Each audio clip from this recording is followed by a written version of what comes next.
into the centres. Sam James comes in after that injury to Manu Tuolangi, and Rob Dupree, he switches from 13 to 12. George Ford is at 10 with Gus Waugh at 9. Into the front row, Bevan Rodd starts at 1. Tommy Taylor comes in at 2 with James Harper at 3. Cobus Wiese is at 4, and the late change sees Ernst van Ryn. He's going to be starting after Hayden Andrews has had to pull out late. Ben Curry captains at 6 with Sam Dugdale at 7, and then Jean-Luc Dupree wears 8. On the bench, it's Creevy, McIntyre, John, Bamber, Ellis, the 19-year-old back rower, comes in as the late change on the bench. Then it's Quirk, James, and Tom Curry, of course, as well. Now, we're still waiting for all the flags to make their way off the pitch. I'll start running through the Bath lineups. We've got about a minute until they kick off. Matt Gallagher at 15, Cocker Singer on one wing, Muir on the other, with Redpath and Lawrence in the centres. You've got Finn Russell and Ben Spencer making up your halfbacks, with Benno Urbano, Tom Dunn and Thomas Detroit making up the front row. Into the engine room, Quinn Rue and Charlie Ewells, and then Ted Hill, Sam Underhill and Alfie Barbary. He comes in and he wears 8. Right then, the saxophone has nearly finished. You ready to go, Paul Grayson? Absolutely. The atmosphere is buzzing off the back of an awesome encounter last night at Northampton. If this is half as good, we're in for a treat. Premiership semi-final number 2 underway. Who wants to go to Twickenham and play Northampton next week? It's Bath who are kicking us off. They're travelling from left to right here at the Rec. The ball lands just inside of the Sale 22. Bath wearing their traditional home colours, which is the navy blue, the white and the black. Sale wearing their away strip, which is a turquoise blue. As the ball is hacked down the park then by Gus Waugh. What a rise he's had this season, essentially locking out Rafi Quirk as we get a crossfield kick coming in from Russell. Lawrence can't connect, but I tell you who can. It's Sam James, leaving Sale at the end of this campaign. Could that be today? He was right on that, and it's now Sale who are attacking inside of the Bath half. Just over the 10-metre line, Sale on the ball as Waugh arrives to gather. O'Flaherty, of course, has won the Premiership previously with Exeter. He goes down to ground. Still Sale ball as we play the final opening minute of this semi-final.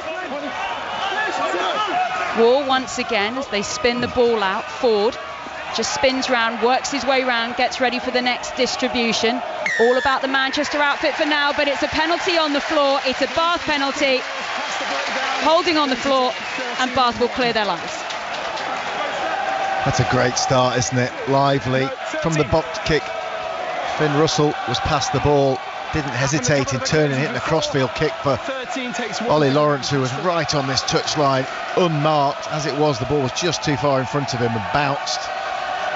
Joe Carpenter it was who managed to recover it, and then ultimately I think Sam James was penalised in the midfield for going off his feet at a breakdown, but creative from the off Russell. Well, Russell takes the penalty and kicks it towards this near side touch. It's going to be a Bath line-up basically on the halfway line. Remember, Bath finished second in the regular season to get this home semi-final. Sale finished third, and history doesn't always favour the third place team in the Premiership. They've never actually gone on, whoever finished in third, to actually lift the title. It's also tricky to win the semi-final as well. More teams who finished fourth are the ones that actually managed to scrape their way through to the showpiece. As we wait then for Tom Dunn, who goes towards the middle of the park, brings it down. It was Hill who took it in the air. Big run now by Barbary. Alfie Barbary, really nice story with him on the BBC Sport website, talking about the difficulty that he's had with injuries, not just this season but throughout his career, but how he's really settled here now at Bath. As the ball comes down, mark is called, but Sale crossing, blocking in the worst place possible, because this is a kickable penalty for Bath, or if they're really feeling up for it, they'll drop this in the corner. Early test. Russell steps up to the referee, but that was a great kick. The first phase move stalled. Barbary got hit hard in midfield. They were looking to come back to the blind side, but they didn't do it. And then Ben Spencer hoisted a fantastic box kick. Joe Thocken-Singer was bearing down on Carpenter.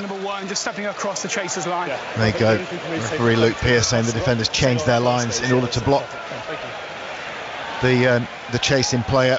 Thocken-Singer made enough of a meal of it, effectively sat down to signal to the referee that he had been blocked. Luke Pearce was right there. 3 minutes on the clock here in this Premiership semi-final. Bath 0, Sale 0, but Finn Russell, Scotland captain and fly half, has the opportunity to put Bath in the lead at the first occasion. just outside of the 22, 20 metres from this near side touch.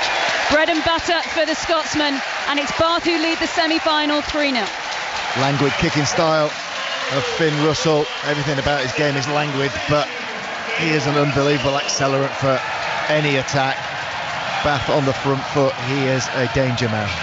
Well, of course, last night when we were in Northampton, it was the away team, it was Saracens who struck first and took an early lead, but it was the home side Northampton who came back. This time it is the home side who started the stronger of the two, but so early here. 4 minutes played, Bath now with the restart just on their own 22-metre line.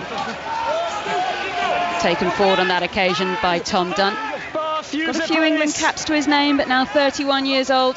Not sure how many more will come his way, as Ben Spencer, former Saracens man, he's won the Premiership with them a couple of times, he's won the Champions Cup. Can he now do the same with Bath as a huge run comes in by Joe Thock and a Singer to really push Sale back inside of their own half. Great chase, and War now just trying to wait for a few more forwards to arrive so he can get this ball off and away. Ball driven forward, this time by Rod. He goes down to ground, still Sale with the ball, but at the wrong end of the field. They're trying to figure out how they can get the attack going at the right end. Benno Urbano also of a sudden arrives for Bath just to slightly disrupt the ruck as the high ball comes up. Russell takes, O'Flaherty is there to flatten Finn Russell as he gets the ball. So everyone just trying to find a little bit of field position at the moment. Slight crawl on the ground there by Bath, but referee Luke Pearce happy to let that one go. Okay, please. It's box kick tennis at the moment, isn't it? Don't hold him down. Spencer does then put the ball high into the air, now 32 years old. He's the all-action Bath captain, but the ball is taken nicely there by Joe Carpenter. Only 22 years old, but had a stellar season, really making that shirt his own. As a big run eventually comes in this time by Cobus Visa. He's leaving for the Bulls next season, doesn't want this to be his last game as they pass a really big, long looping wide pass to the far side as Seller then pushed backwards slightly. The Bath defensive line just bringing themselves into life. It's Bath who lead here 3-0 at the Rec, but the crowd are enjoying this because any time Sale think they're getting over that gain line, the big defensive wall arrives. Urbano now, big tackles for him going in on his opposite number, Rod. And here comes the counter. This is nice from Bath. If they turned over that ball, it's a mess on the floor. The referee is saying it's anyone's, but it's Bath who pants on it. Sale come away with it in the end. They just have a little dink over the top by War. So the ball's been put into the 22 for Bath by Sale. Gathered in the end at the back by Muir. He has to hack it away. Ball's gone backwards. Doesn't matter as Sale gather back inside of their own half. I mean, this is end-to-end stuff at the moment. No one's really stringing the phases together before they kick it away, looking for the territory over the possession. The crowd do not like it. It's gone forward on the floor by Sale. And Luke Pearce has a little bit of extra help, not just in the form of his touch judges, but the whole of the Rec. Well, in the middle of all that box kick tennis, Joe Carpenter took a good ball, aggressive jump into the air, got onto the front foot, and that signalled Sale to flip into attack mode. Fantastic handling, good carry in the midfield by Visa. George Ford drawing his forwards on, folded round the corner, and then when it stalled, Gus War flicked the ball back inside. But it shows that given the right circumstances, both teams happy to play. Sale looked comfortable on the ball there. That's right, they're packing down. Our first chance to see a scrum then of this Premiership semi-final. Bath 3, Sale 0, 7 minutes on the clock. Now off the two sides, the general feeling is that Bath do have the upper hand in this area. Benno Urbano, loose head now for Bath. He's got a few England caps, but it's been a while since he's actually had a whole season without injury. As the first scrum goes down to ground. So let's just take this opportunity to check in on the Rugby League. Warrington Wolves against Wigan Warriors. Ian Chisnell. Wigan comeback. Last time you were here, Warrington led by 12 points to 0. 2 Wigan tries in the space of 10 minutes, both converted by Adam Kieran. Junior and Semba and the leading scorer Richard Marshall, the try scorers, level board. Warrington Wolves 12, Wigan Warriors 12. Thanks, Ian. We'll keep you across the Super League today. Don't forget, we will be heading, of course, over to the Epsom Festival a couple of times still this afternoon.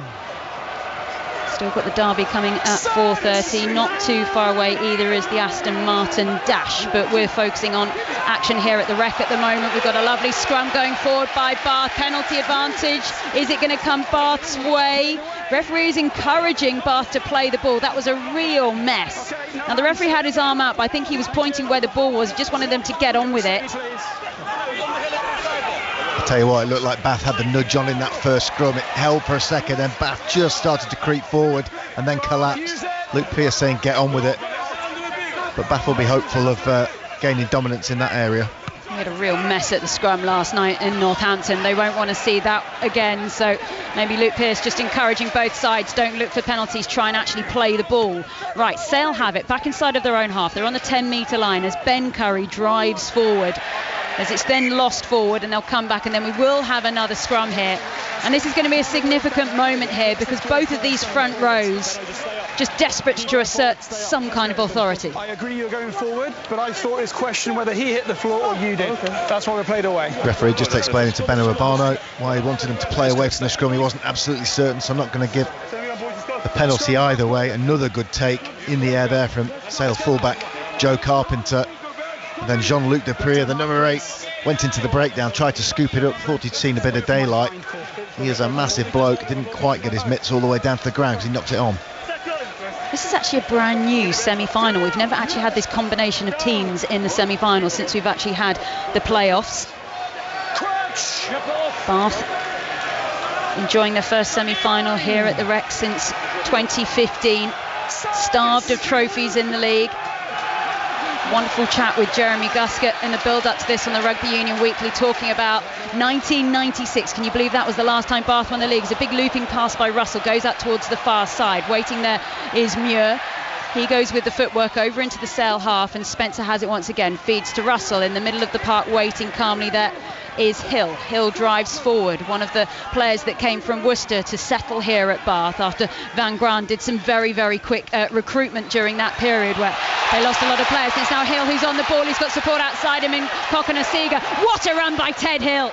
Absolutely refusing to be tackled. So forceful as we now get to see Russell fly through a hole. Sale just need to reform this defensive line. Penalty advantage coming Bath's way as well. Crossfield kick coming in right in the corner of the Rec. Who puts an end to Hill is there. Has Hill scored the opening try of this semi-final? It's given by Luke Pearce. Wonderful vision seen by Russell, who made that on 2 separate occasions. It's Bath who lead 8-0 with a conversion to come. And if that try stands as it looks like it has, Bath will be happy that Luke Pearce didn't give a penalty at that scrum, even though they were looking for it. Finn Russell flashed the ball wide out to the left-hand side with a missed pass that missed absolutely everybody. It ended up in Will Muir's hands, who made some yardage. Then they came back to the midfield and folded round the corner. Finn Russell got knocked over by Ben Curry, but recovered in time to get round the corner. And then he dummied a kick, dummied a pass, flicked it out the back, and then 3 quick sets of hands put Ted Hill away. He could have given it to Thokanasiga, who might have had a charge for the line. No issues. As it was, he went to ground. Then Finn Russell spotted the gap and hit a traditional forwards line to go through the Sale defence. They came back to the blind side. Ben Spencer, I think it was, flicked a kick over the top. Ted Hill had recovered from the previous breakdown to get in and dot it down 2 or 3 metres in from the right-hand touch line. Fantastic stuff from Bath.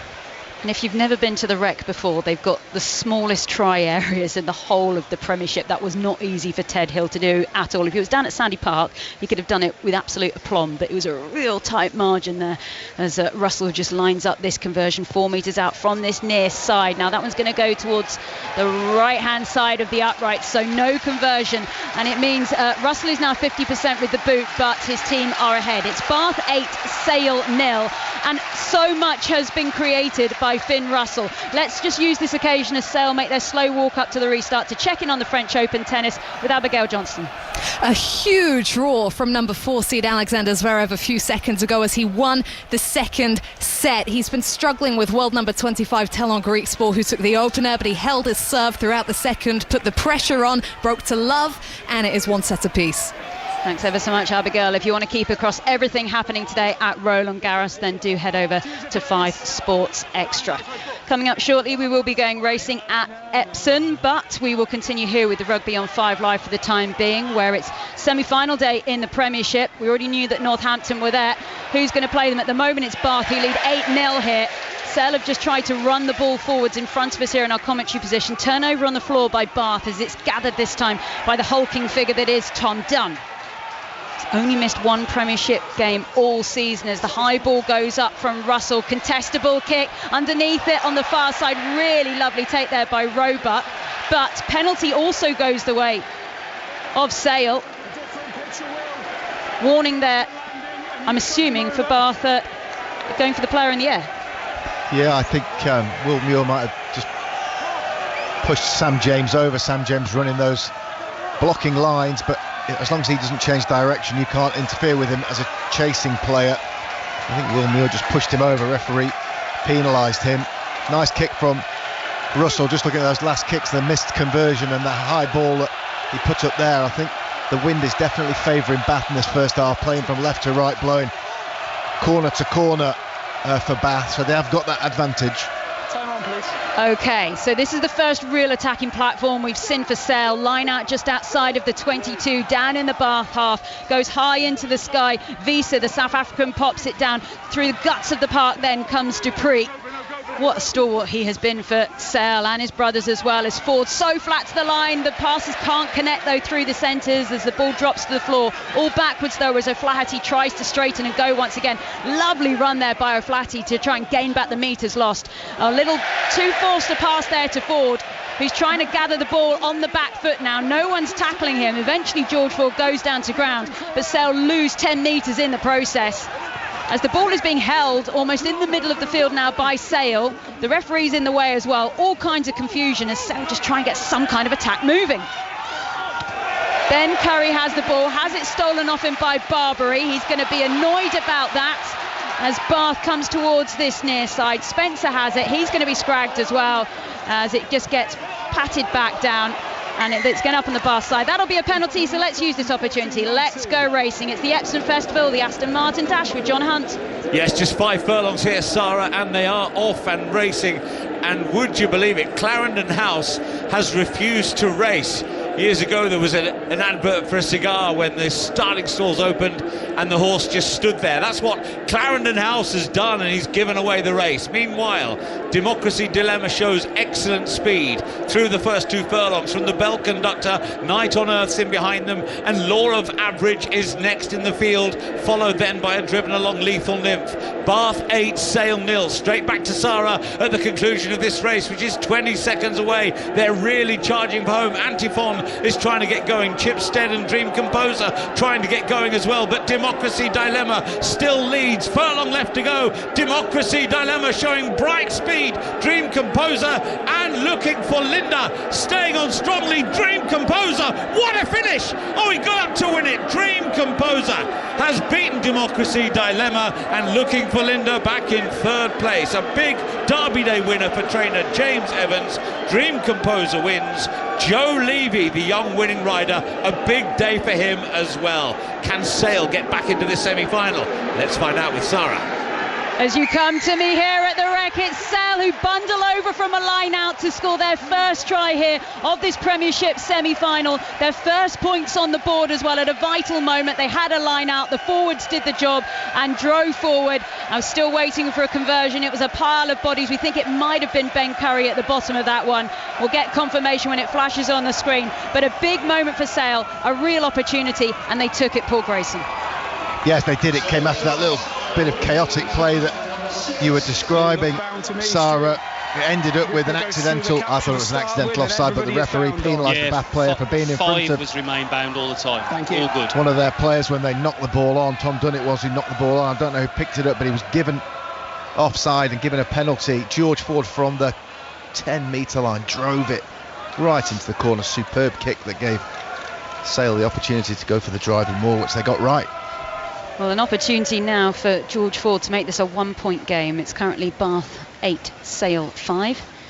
2 points for a conversion if he can make it. It's about a metre out from this near side touch. A wonderful hush comes here around the rec as everyone quietly looks on. The run-up is started by George Ford. He gets good distance on the ball, but that's going to go to the right-hand side of the upright, so no conversion there for Sale. Both kickers have missed already in this fixture. Bath 8, Sale 5 here in the Premiership semi-final.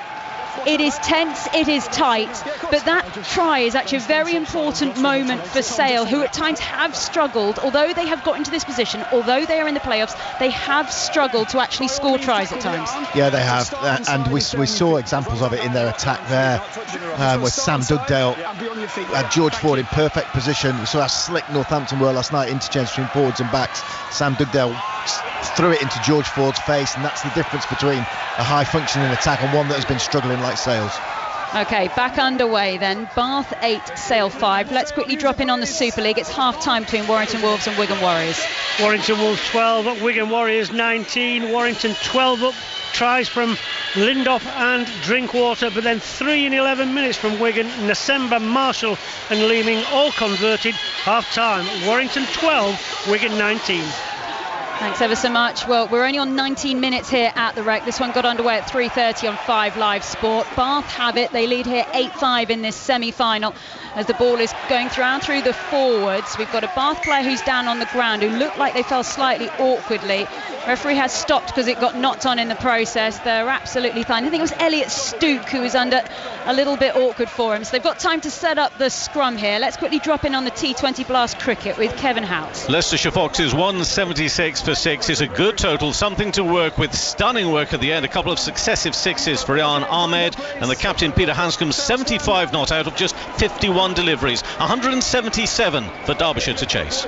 Thanks ever so much, Kevin. Right, both sides are going to pack down. We're going to be listening to the referee in this because we love scrums, don't you, Paul Grayson, as a former fly half? 100% we do. They are absolutely pivotal to rugby union, the profile of the players who play, and also the fact that if you've got a good one, as we saw in the World Cup, it can be very often the difference. Perfect attacking platform here, right in the middle of the field for Sale, in their own third, granted, but that's a great time to run the ball. Right, that's gone down on the first occasion, and Luke Pearce points towards the far side of the scrum, so that's Beno Abano going against James Harper, and he's giving a warning about height there between the two sides as they get back down. I just look over to our right hand side, I can see some of the England coaching staff looking on at the moment. Steve Borthwick is here, obviously making his preparations at the moment for England's tour to Japan and New Zealand coming up in a few weeks' time. It's at Pennyhill Park earlier this week, where of course in Japan they're preparing for very strong humidity and heat when they play that test.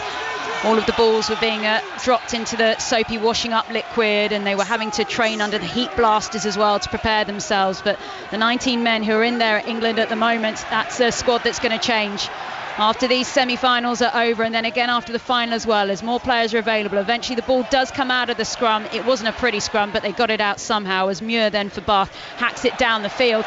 Ford can't take the ball, and he touches it as it goes out of play on the far side of the field. A mistake there by George Ford, and it gifts Bath a line out 15 metres out from the Sale line. Yeah, the scrum collapsed. It was a scruffy delivery of the ball from Gus Waugh. I think Ford was going to kick it anyway. He belted down the field straight to Weir on the wing. Muir, I beg your pardon, who hit a wonky looking left foot drive. But as the ball bounced, it turned towards the touchline. The danger, if George Ford just left it, it's a 50-22. As it was, it touched his hand. Same result, attacking line out for Bath. Well, Muir called up into the England squad back in January. Still not capped yet as the ball goes into the hands of Ollie Lawrence. Still Bath ball pounding away. They're 5 metres out from the Sale line, looking for another try. Ted Hill's already got one. Can they go for another? Charlie Yule's on the ball now, still driving towards the line. Have Bath gone over? Not on this occasion. Referee has called a penalty though. Sale offside. They now go towards, and they're over. It's another forward try for Bath, who are starting to take some kind of ascendancy in this semi-final. It is now Bath 13, Sale 5.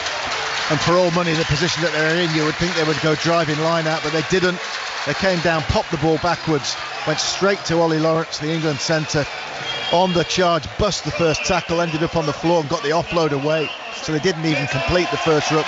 He popped it up to Spencer, who hit Barbary, I think it was, coming round the corner. Strong carry from the 8, advantage from the referee when he didn't get to the line. A quick pick and go, and they're in right by the post. It will be converted unless something unbelievably bizarre happens. That'll be a full 7 points for Bath, and that's twice now they've flexed their attacking muscles, and Sale, normally resolute in defence, haven't been able to cope. And the try is credited to Beno Urbano as well, the Bath loose head. He has spent time with England before. A lot has been made of how strong his scrummaging is, but he's out there doing his work around the park as well, scoring tries. And as I said earlier, he's just had a string of injuries at the wrong time. He's never really had that consistency, as Russell takes the conversion to extend the Bath lead here. It's now 10 points. Bath 15, Sale 5. 24 minutes on the clock here. You're listening to the Premiership semi-final here at the Rec on 5 Live, as we try to find out who is going to be playing Northampton next week at Twickenham. What are the messages going on the field right now, Paul Grayson, for Sale, who trail? Well, they've got to find a way of staying high up the field. It's the 50-22 is part of the game, but just kicking away first phase ball from the scrum gave that opportunity to Bath, but they've got to be better in defence. First up tackling's letting them down at the moment. Okay, Bath on the ball, and Gus Waugh thought he could just try and sneak around there. He was looking at the referee as he did it, and Luke Pearce just put his thumb over his shoulder and get back, go on, off you go. And that's exactly what he did. So the ball came down the field. Sale now have it on the halfway line. Goes out to Dupree as he manages to shift some. Carpenter coming into the line from fullback to offer an extra pair of hands as Sale go over the halfway line on the far side of the field. Waugh passes it back down the line. Dupree's actually stood at first receiver on that occasion. Allows George Ford to get round. Very flat to the line on that occasion. This time we see the hulking effort going forward of Jean-Luc Dupree. 2 of them on the field today. There are actually 3 Dupree brothers, but only 2 styling it out in the semi-final. Tom O'Flaherty now goes forward. Big tackle coming in by Joe Thockiner-Singer as he goes down to ground 10 metres inside of the Bath half. Sale know they need a few points now. 15 minutes until the half-time whistle, and they won't be happy with that 10-point gap. Alex Sanderson, their director of rugby, recently signed a new 3-year contract, trying to bring more success to the Manchester-based club as rugby continues its attempts to make sure it has some kind of northern powerhouse. As Sale win an important penalty on the far side of the field, holding on the floor by Bath. Hold up a minute, mate. I'm just reviewing a head-on-head in the background. And you just heard there coming in from our TMO, they're also going to check a head-on-head. So we're just waiting for Luke Pearce to actually get that information come through. We don't know if that's going to change the decision, but at the moment it is a Sale kickable penalty. Just looking at this, Luke, bear with me. Interesting. We just mentioned tactics there and what messages might have come on. They've definitely decided to change their attacking shape. Time's off, Luke. Sale. They've moved. Yes, please. Official referral, Rob please. Dupree into fly half. George Ford is playing out the back. It's given him a little bit of width. Yes, and it's Luke. also meaning that Ford is on the ball when the killer passes are looking to be made. 7 on 8, I think. 7 on 8. Okay, pop the roof, please. Okay, as you can hear, our referee is Luke Pearce. He's made his way up to the big screen where he's going to look at some head contact between 2 players. So it's a Sale player who is coming in from the ruck. From distance. You'll see now, and Luke, I think it's the Sale number 8, Jean-Luc Dupree here. And they're just trying to establish who made contact with who steps, when. Luke. Our television match official is Stuart. Okay, Stu. That's it, mate. They're the best angles we got. Yeah, so it is head contact, it is foul play. He needs to be more aware of his actions. It's certainly not high danger for us. We're just on a penalty here. Yeah, it's if anything, it's low danger on a glance. Yeah, exactly. So can you give me the mark, please? Mark. Halfway line. Fellas, it's going to be a penalty only. It's just head on head. Just be careful on the clear outs, please. Just a penalty. Halfway line, mate, and 7 or 8 metres from the tee. Okay, so it's a penalty that will be Bath's penalty because it was Jean-Luc Dupree with the head contact. So if he's looking down, Paul Grayson, good refereeing. Yeah, it's the correct decision. It was a glancing blow. Dupree was trying to pick his way through a forest of players, and then suddenly A guy of what, 6'4" and 18 stone's got to drop his height to about 2 feet and move a bloke who's equally as big, who's bound into the side of a ruck. So it does happen. It is no worse than a rugby decision. Well refereed, well explained.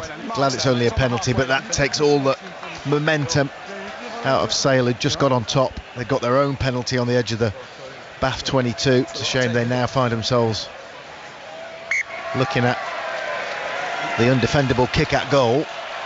Yeah, Finn Russell fancies this. 26 minutes on the clock. Bath leading by 10 here. And Finn Russell is eyeing up the post with a penalty on the halfway line. Now, he's missed one, but it was on a tight angle. This one's pretty much dead in front of the left-hand upright. He's just got to make sure he's got the distance on it. It'll be on the limit for Russell, but just saw him there. Like the golfers, just pinching a little bit of grass from the ground, throwing it in the air. We watched it drift away towards the Sale post. So a little bit of wind in his favour. He'll have to give it the beans, though. I'm really trying to be fussy, but he really is. Okay, so Finn Russell has just been told he has to move back the kicking tee 10 centimetres. It has to be on the halfway line because he'd stolen 10 centimetres inside the half. It's your obligation as a kicker to try and get it a bit close to the post on a long kick. Oh, he'd have chucked out the Union if he didn't try it. There you go. Okay, right then. All eyes then on the Scotland captain. What ended up to be a very disappointing Six Nations campaign for Scotland in the end. It had started so brightly, particularly that win over England, winning the Calcutta Cup. But as Russell lines up this penalty, he's got it, and he had extras on it. He had another couple of metres to go, and that is putting Bath in a very strong lead here in this semi-final. It is now Bath 18, Sale 5. Those 10 centimetres didn't come into place. Cleared the crossbar there by a good 3 or 4 feet, carrying it beyond the dead ball line. That's a great hit from Russell. I have to say, also, they do have more in their kicking armoury when it comes to Bath, because Ben Spencer, their captain and scrum half, he can actually also kick the ball, and well played to Ted Hill. He's just managed to keep the ball inside, but it's Sale who've managed to seal it as it comes back inside, taken forward now by Dugdale. This is a great position for Sale to try and get something here. 13 minutes to go until the half-time whistle, and a try now would mean so much. Dupree, 10 metres out then from the Bath line, still Sale ball. They go back, they've lost ground there as it goes towards Tommy Taylor. The hooker still now about 15 metres out. The ballast off at this time by Bevan Rodd. The forwards there, they just overran there. They've lost the momentum.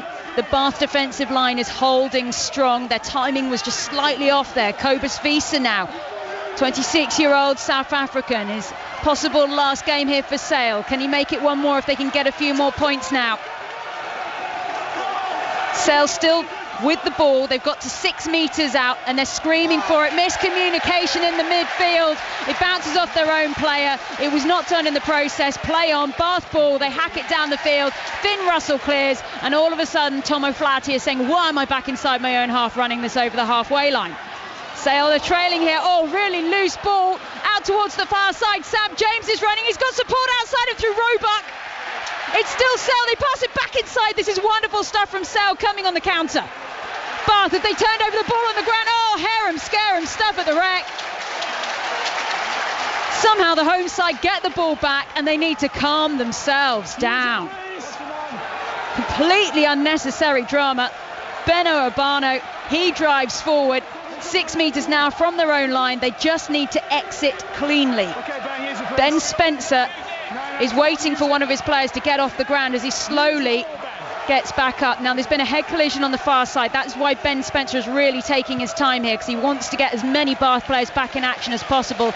But he does get the ball off the field, and there's going to be a few running repairs as well there, because Thomas Dutoit, he's having a bit of treatment on the far side. But both sides there, interesting decision making. Yeah, it was good from Sale from the kick-off. They managed, Tom O'Flaherty made a good tackle. They won the counter-ruck. Ben Curry picked, offloaded to Visa. Visa offloaded to Dugdale. They were on the front foot. George Ford stepped into scrum half, ran a few phases, and it looked like they were going to score in the far corner. But then they got counter-rucked and blasted off the ball. Bath kicked it down the field. They gambled Sale on the counter-attack. Roebuck threw an offload behind his back. All resulted in a turnover in the end and a Sale line-out. Tommy Taylor gets the ball away, then clean line out from Sale as we get to see Sam James driving on, a Sale Academy boy. Never changed clubs. Getting in the mix once again. A lot of people thought that he would go on and he would be one to get England honours. Never quite happened. As Sale now approach the 22-metre line. They trail here in this semi-final. Bath 18, Sale 5, 30 minutes on the clock. Big run coming in by the captain, Ben Curry. Will we see his brother Tom Curry coming off the bench to make a statement today? Hasn't played since the World Cup final. There's space here for Sale. They're coming through. Tom O'Flaherty came in at the angle. Could he have straightened? Oh, they've knocked on the ball in the process as well. He tried to pop it away to Tom Roebuck, who'd done so well to work off his wing. It's now back in the hands of Bath and Joe Cokanasiga. Spun out ball towards the far side. If Bath had moved that a bit quicker, they'd have had a huge overlap. Ben Spencer is appealing for a penalty on the ground. He's not going to be given it by a referee, Luke Pearce. This has all been about Sale, who've had all the possession and territory, but they just cannot execute cleanly. As the ball comes towards this near side, Bath get it out, and we restart with a Sale line-out. Better from Sale there, much more intent in their attack and a bit more accuracy. They're still making the short passes, but they're playing the front line, not the back line, which they look uncomfortable doing. Visa carrying the ball strongly, then they worked it out to the far side. And then hands back down to the left wing. O'Flaherty's away, stepped in, a brilliant covering tackle. Not 100% sure who it was, but amazing covering tackle. And then the offload went awry. Bath thought about the counter-attack for a couple of phases, and then Finn Russell boots it off to the 10-metre line, but better from Sale, showing a cutting edge that time. You're listening to semi-final Premiership Rugby here on 5 Live this afternoon. Bath 18, Sale 5. A reminder, of course, that it is going to be the Champions League final later today. Borussia Dortmund against Real Madrid. We'll have Steve Crossman with all your build-up with John Murray, Chris Sutton and Paul Clement. Kick-off at Wembley is at 8 o'clock. Right. Big blow on the whistle there by Luke Pearce, our referee. It's going to be a Sale penalty, and they have had plenty of opportunity towards the end of this first half, and Sale just need to turn it into something. 18-5 down. It's just over 7 minutes to go to half-time. They need at least one score to get back within 6. As George Ford goes for the corner, which he has done thousands upon thousands of times. Does it about as well as you can do it. 7 metres out or so from the line. Sale are making the slow walk towards a 5-metre line out. They know that these are the kind of moments that you have to take in finals. This is a line out in what you call the red zone in rugby union. This has to count for something. They've had opportunities, they've knocked on the ball, they have got one try, but they're going to need more than one. Bath 18, Sale 5. What a difference the score makes now. They go tight towards the front. It was Dupree who went up to take it. They're driving forward. This is strong. They shocked everyone with a win over Saracen in the final round. This is strong. This is good. It's Taylor who goes over. This semi-final will not be a procession for Bath. Sale are here to play. It's now Bath 18, Sale 10 with a conversion to come. That's a perfect drill. Once they got the penalty, driven into the corner, have a chat on the way in, decide exactly which set up all solid place you want to throw it. Couple of dummies in the line out, and then a lob ball into the middle. Bath went up to compete at the front, so you lose immediately 2 players out of potential defending maul. Then Tommy Taylor just riding shotgun at the back of it, but it was all done with pace. Sarah, they were through Bath and to the try line before Bath could adjust and throw in any more defenders.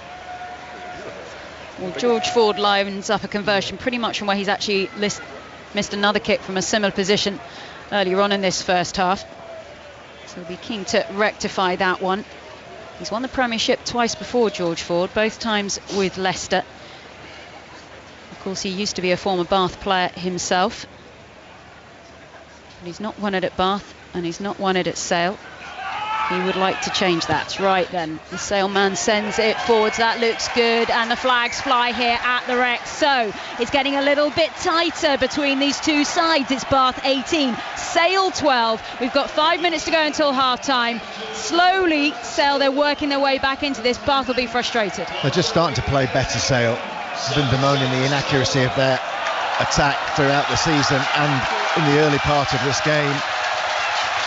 They seem to have flipped a switch, not quite so chancy with some of their passes, making good offloads but getting big men carrying the ball, forcing Bath to answer some questions in defence, which they're going to have to do for the rest of the game if they want to win. They're not going to defend their way to the final. Restart then coming in by Bath. Oh, big contest by Bath, but it's landed in Sale hands, who are flying away down the far side. Out there as Muro passes it back inside. Strong support coming in by Dugdale. Sale now back inside of the Bath half by over 15 metres. It's loose on the floor, but doesn't matter because it's a Sale penalty. This is a kickable penalty as well, and all of a sudden Sale are in control of this semi-final. Bath with the restart. A wobbly old kick from Finn Russell out to the left-hand side. Sale went to put up a pod, didn't get anywhere near it. The chasing Bath player threw his arm in to tap the ball back, just tapped it into the arms of Roebuck, who is very quick and surprisingly big in the flesh. Stepped off his right, got his offload away, and then Bath had to gamble in the breakdown to either slow it down or pinch it. Fell foul of the referee as the ball got knocked out of the side of it. Perfect response though from Sale, take advantage of that mistake by Bath. George Ford having a shot from 20 in from the right hand touchline, 35 yards out. It's a strong decision by Sale. It's also sucking the life out of the atmosphere at the Rec as well, which is what they'll really want to do. George Ford lining up this conversion 20 metres from the far side, just inside of the 10 metre. He's had a couple of tight ones from this near side. He'll prefer this side as a right hand kicker. Eventually does make his run up. They can't charge a penalty, can Bath, as it goes high and it's strong and it's over, and it is now a 3-point game in the semi-final. Bath 18, Sale 15, and Sale are looking strong. 18-5 a couple of minutes ago. He said they need one score to bring himself back into it. 2 would be perfect, maybe 3. Get in front before half time, why not? 2.5 minutes to go until the half-time whistle here on 5 Live Sport. As the ball is hacked on there by Barbary, but it's been knocked on in the process as well, so we're going to have a scrum. Just a reminder that Sale were in 8th place just a few months ago. I mean, the Six Nations break came at a brilliant time for Sale. They'd done so well in the build-up to Christmas, then everything seemed to fall apart for them in January across all competitions. They had the break and they've gone on this incredible run, and nobody expected them at all on the last day of the season to beat Saracens away from home. They went and did it by 10 points. And it just shows, if you can just get your culture right, your mentality right, everything is possible in this league. Definitely is. And I guess that's the beauty of a 10-team league, even tighter in quality. And at 8th to 1st, not a huge amount separating the teams. Gloucester and Newcastle cut adrift in the bottom 2, so anybody putting a run of games together can sprint up the league. It's a penalty to Sale at the scrum. Huge frustration for Bath around the ground here at the Rec. There's a minute 20 seconds. That was a lovely position for Bath. It was just outside of the Sale 22. It's all lost. Problems at the scrum, and the scrum would have been an area that Bath would have really thought they'd have had the upper hand here in this semi-final. No two ways about it. As Sale send it down the field, they had the line out. Now this will be one of the last plays we have of this first half, just inside of Bath territory by 5 metres. Yeah, and you do sense, Sarah, that Bath maybe trying to exploit that edge a little bit too early. Sale having to go to the well in terms of the scrum. I think Thomas DuToit got penalised there touching the ground with his knee as Bath tried to advance forward. And they do have Will Stewart on the bench, Bath, so it'll be interesting to see how quickly they do make a change there. Ball comes in this time, taken cleanly in the air by Van Ryn. He goes down to ground and they're trying to maul this one away down the far side touch. Good stuff there by Sale. No one can see where the ball is. It is in the hands there of Bevan Rodd. He places it backwards. Referee Luke Pearce encouraging that one to be played. It's always a complicated one when it comes from a maul down to the ground. He's happy that it is a ruck, so Sale get to play on. Curry, he now has the ball, drives forward. Sale just inside of Bath territory by about 3 or 4 metres, and it's almost like they're winding down the clock here. They just need it to get to 40, get the ball off the pitch. That's exactly what George Ford does, and it's a 3-point game in the semi-final. Still 40 minutes to go, but it could be anyone heading to Twickenham. On the 40-minute mark, it is Bath 18, Sale 15. Paul Grayson, all of a sudden, after 20 minutes of Bath, Sale came alive. Yes, they did. It's absorbing first half there. Bath much the better of the early exchanges, in control of the ball from the very first kick of the game. Finn Russell trying something unorthodox, going cross-field with a kick. They've been inventive and creative, and they've played faster than Sale. And when it was 18-5, you kind of thought that actually Bath carry on, stay in the ascendancy. They could put them away before half-time, but just shows Sale's character and what they've done over this last 6 or 7 week period. They don't give up, and they've vastly improved their attacking shape in the second half of the opening half, and they're worthy of dragging themselves back into the game, because they've taken advantage of a couple of scraps but genuinely created try-scoring opportunities from good play. So it's a fair reflection, I think, of the first half, of the scores back at being so tight. Right then, it is tense here at the Rec, and I know we're going to be racing very shortly, Sonia. So describing Sale, I think the best way I can do it is they always leave it until about Tatton corner, and then they just seem to really get going. But what's going to happen before the finish line, we'll have to see. Half time here, it is Bath 18, Sale 15. Like what you did there, yeah. It was only 2 points in it at Franklin's Gardens yesterday in that first semi-final between Northampton Saints and Saracens, with Saints winning, and we've only got 3 points in it here. We always knew these two semi-finals would be close to call. Paul Grayson, Sale have had a purple patch, haven't they? 10 unanswered points. What's made the difference for them? Is it a little bit kind of not to be overawed by almost the sense of occasion and that vast crowd at Bath? There is that, but it's pretty easy to see the technical mistakes that they've made when they've been on the ball. They've 2 or 3 times tried to pass the ball out the back of forward to George Ford and made an absolute hash of it. Then they've reshaped the way they attacked, and they've played much more the front line. So they've got their big ball carriers, Jean-Luc Duprier and Cobus Visa in the second row, Tommy Taylor getting on the ball, and they've played the front line, which has given them a focal point. They're winning their rucks much quicker, and then George Ford can work his magic, and they've found some space. So they've simplified it slightly, tidied it up, and that's given them real momentum into half time. And it sets it up beautifully, doesn't it, for the second half. Bath leading by 18 points to 15. Sale Sharks have hauled themselves back into this second semi-final for the right to play Northampton Saints in the final next weekend. We will be back for the second half, obviously via the derby at Epsom. But let's go to Roland Garros and the tennis. Alexander Zverev against Talon Griekspoor, the fourth seed, dropping the first set, but I think it's been normal service resumed for him, Abigail Johnson.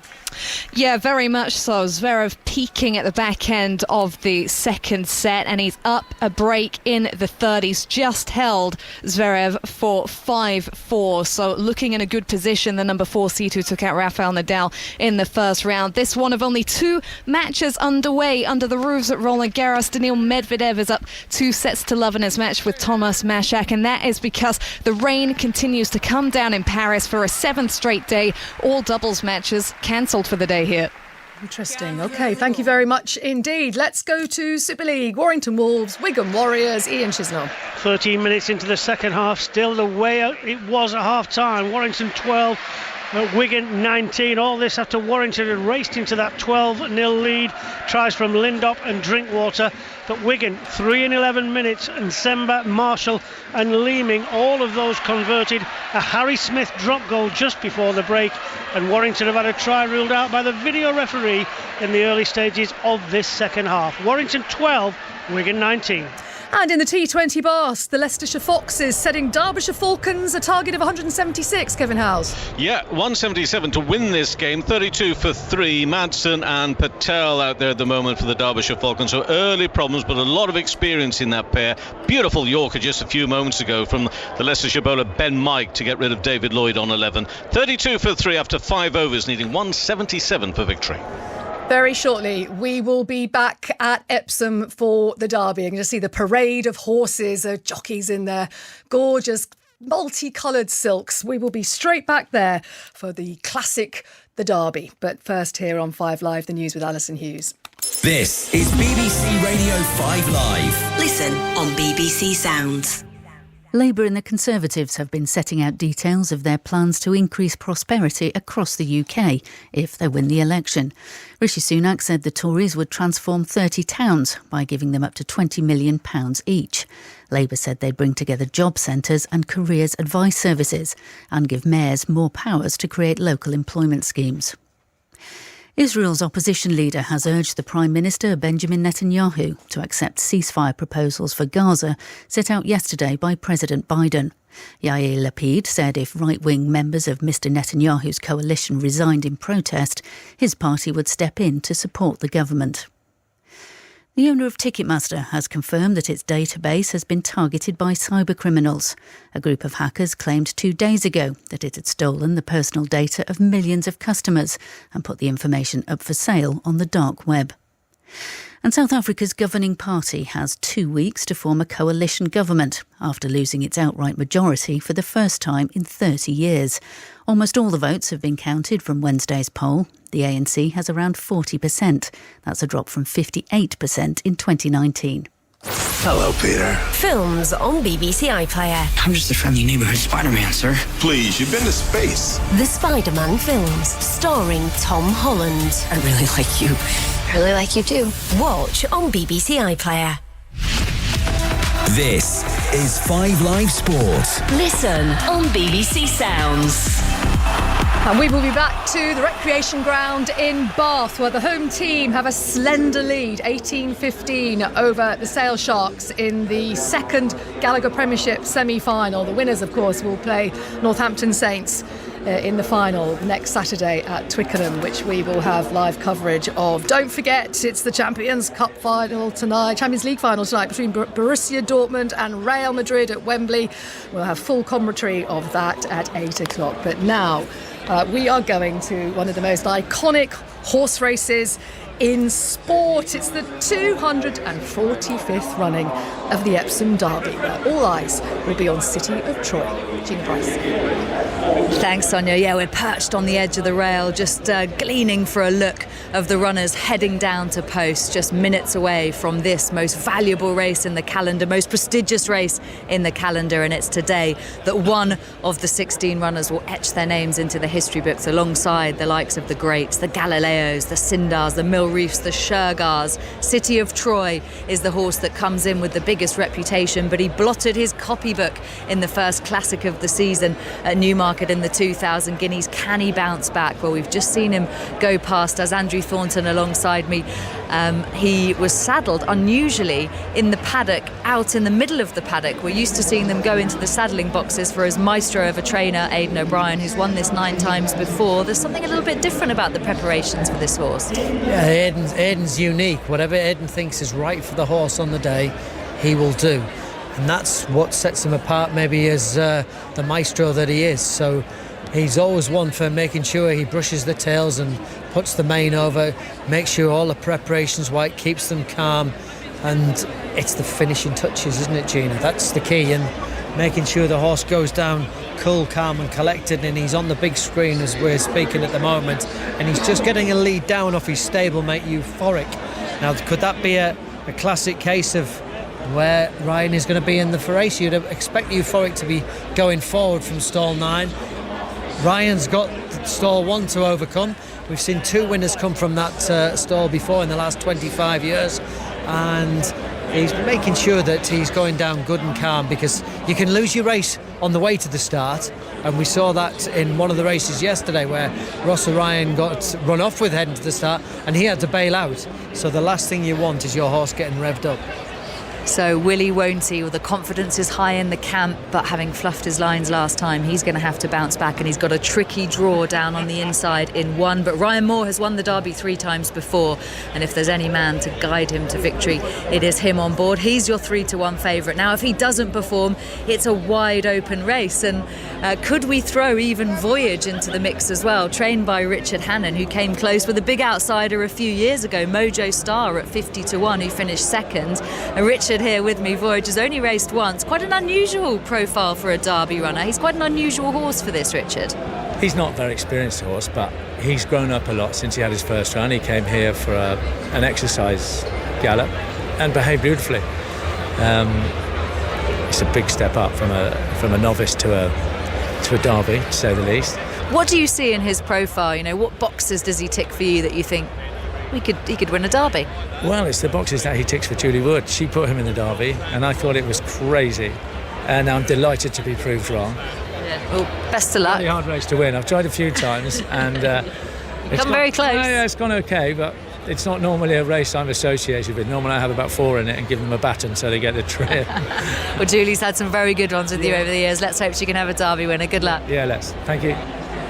Yeah, Richard, that is the big question, isn't it? The trip, because as you alluded to there, he's often got horses that are sprinters or milers, and that is the big question mark, Andrew, coming into a race like this. A lot of them have raced over shorter, and it's whether they will stay the trip. So you start looking at pedigrees, you start looking at their run style, and trying to work out whether they will or won't. I mean, you don't know till you try. When they've been running over sharper trips, they're likely to come out the stalls a little bit quicker. But you need to be able to conserve that energy in the early part of the race to enable them to finish in the latter half. Well, one man that specifically goes out and looks for those horses with the pedigrees to stay a derby trip is owner Ahmed Al Sheikh, who's got 2 runners. He's come close before with various in the past. He's got Sayadati Sadati and also Dear a Mile. And we managed to catch up with Tom Marquand, who's been placed a couple of times in this race. He's riding the former Sayadati Sadati for the owner, and he spoke to us about how he rates his chances. Look, he's one of the sort of many interesting runners in here. Being realistic, his form doesn't at the moment look like it's up to winning a derby, but being a very open race, his pedigree suggests going up to 1.5 miles should help. I'm excited to be aboard him, sort of knowing that obviously Ahmed Al Sheikh loves buying horses for the derby, and obviously we've got previous derby form with Andrew as well, with Khalifa Sat having finished second. So look, it's a wide open race, and I think for the credentials that he has, albeit his form needs a bit of work, everything sort of points in the right direction for him to run big. Good luck. Thanks. Yeah, Tom will be looking to get that first derby win on the board for Tom Marquand. He's on the Sayadati Sadati, who's a slightly bigger price. He's also got Dear a Mile in there for Owen Burrows, the same owner, Green Team Racing. And there's a few shrewdies tipping this horse up at big prices, Andrew. Jim Crowley on board's been one who's been very confident in perhaps taking a big step forward. Had a run at Windsor for the first run of the season. Has got plenty of 2-year-old experience to fall back on, and they're putting a set of cheek pieces on, which a bit of fluff on each side of the bridle, just to focus the horse's mind and maybe get that little bit extra out.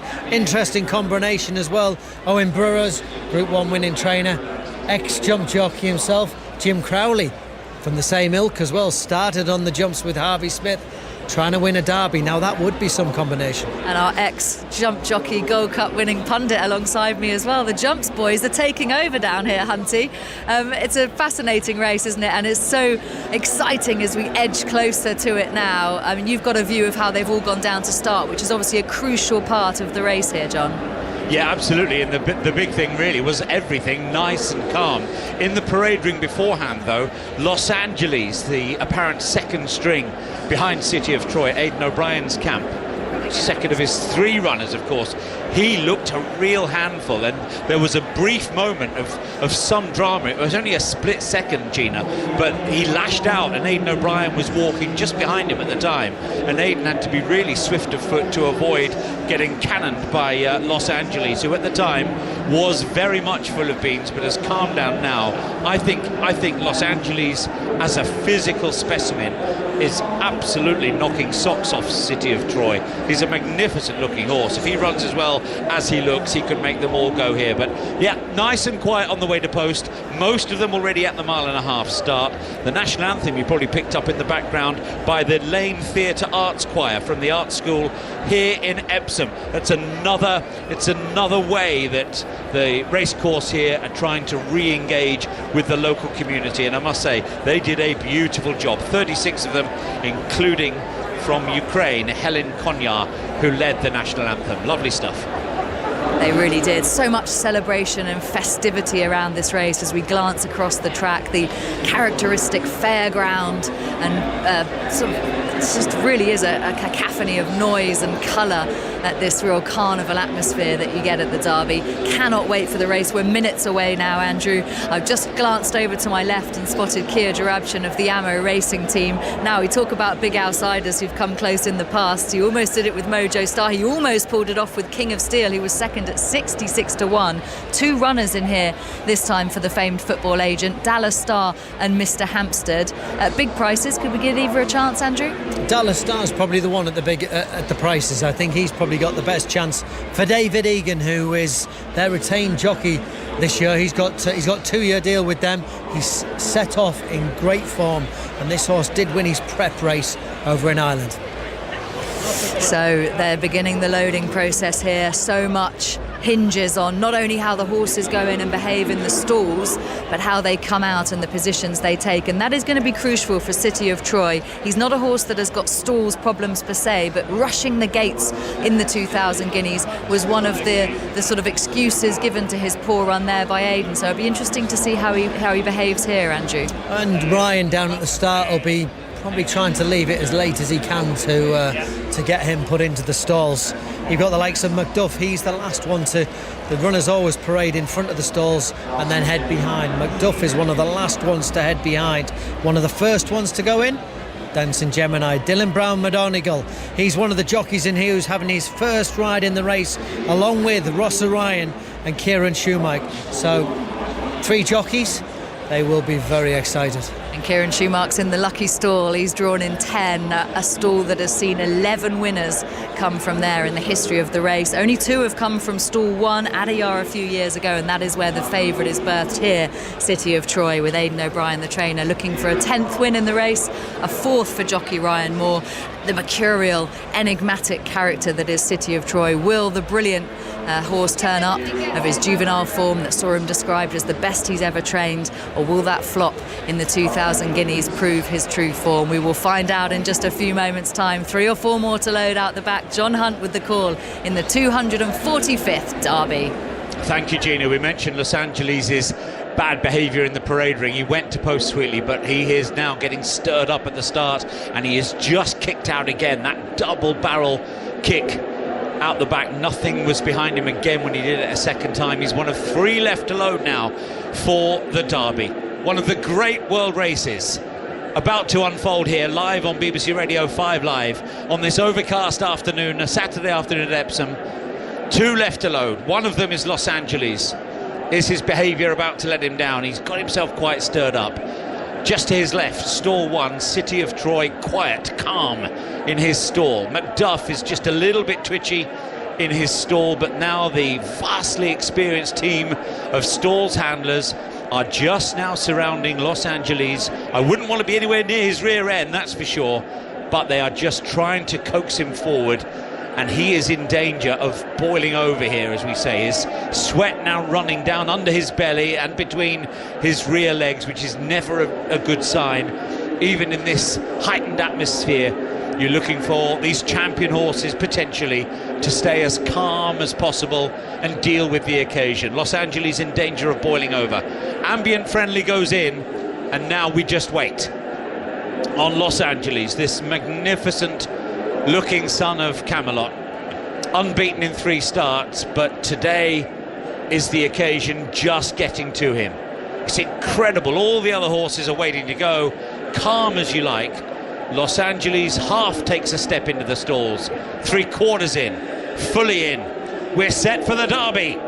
They don't come any bigger than this, and they're underway. Often racing for a huge cheer, and Voyage as unseeded rider. Pat Dobbs has slipped out the side door, and Voyage is out of the Derby at the start. City of Troy has made a moderate start as well out the gates. He's one of the back markers. Well, what drama early as they settle down in the early stages, and it's the Aidan O'Brien other 2 runners, Euphoric in company with Los Angeles, who lead the field in the Derby early on. Sadati's back in behind them in 3rd place. Close up is Mr. Hampstead in 4th, and Ancient Wisdom seems to be in a terrific position up on the outside. He's wider of Dallas Star, but tucks in now next to Bellum Justum, and Ambient Friendly is right in the middle of the field now, just in behind Mr. Hampstead. They're then followed through by the likes of Cambu, one of the rank outsiders. Macduff is further back. City of Troy has made a little bit of ground through this first half mile. He's now got about 5 or 6 horses behind him. They include God's Window. Right at the back is Dare a Mile, and Dancing Gemini now drops back to be last of all. What an eventful first half of the Epsom Derby here. Live on BBC Radio 5 Live. They're at last at the top of the hill and can get a breather now into them. City of Troy, at this stage in the 2,000 guineas, was already struggling. He's travelling much more kindly here this afternoon in the Derby, back in about 8th or 9th or 10th place. The leader is Euphoric as they turn left-handed. The loose horse Voyage out of the race at the start, to remind you. He's ahead of them. Euphoric chased along. Up on the outside is Los Angeles, travelling strongly, followed by Sedati, Dallas Star as they begin to swing round towards Tatnam Corner. Ancient Wisdom is next. Ambient Friendly probably travels as well as anything. He's going great. He's followed then by Bella Justum and then City of Troy, who will have to find all of last year's brilliance as a 2-year-old to land the Derby, sticking right towards the inside. Macduff is on the wide outside. Dare a Mile trying to come down the outer. Ambient Friendly is still going hard on the bridle, but City of Troy's got first run on him, and City of Troy is picked up. City of Troy goes on from Los Angeles. Ambient Friendly now all of a sudden ridden, coming under pressure. City of Troy, the loose horse ahead of him, comes down to the final furlong. Ambient Friendly's going to be the challenger. Back in third is Los Angeles. City of Troy is 2 lengths clear in the Derby. City of Troy rewards Aidan O'Brien's unshakable faith in him, and he's back. He's the champion we thought he was last year, and the guinea's now forgotten. City of Troy has thrashed them as Ambient Friendly runs second. Tight for third involving Los Angeles, Sedati and Dare a Mile came next. A loose horse was the only troublesome factor for City of Troy, who's won the Derby by 3 lengths. An extraordinary 10th success in the race for Aidan O'Brien, and Ryan Moore wins for the 4th time. He made rapid progress round Tatnam Corner to be back in 8th or 9th place at that stage, Gina, and within a furlong and a half he was in front and sailing clear. He is a brilliant horse. City of Troy, the 3-1 favourite, Gina, wins the Derby. Quite remarkable. A horse whose reputation preceded him.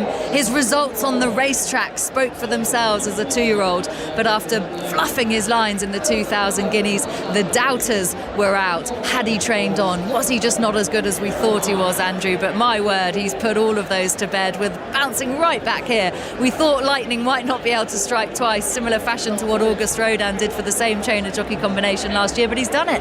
Can't out Aidan O'Brien, can you? Miraculous. And the fact that all the drama was at the start. Voyage unseated, Pat Dobbs coming out the stalls.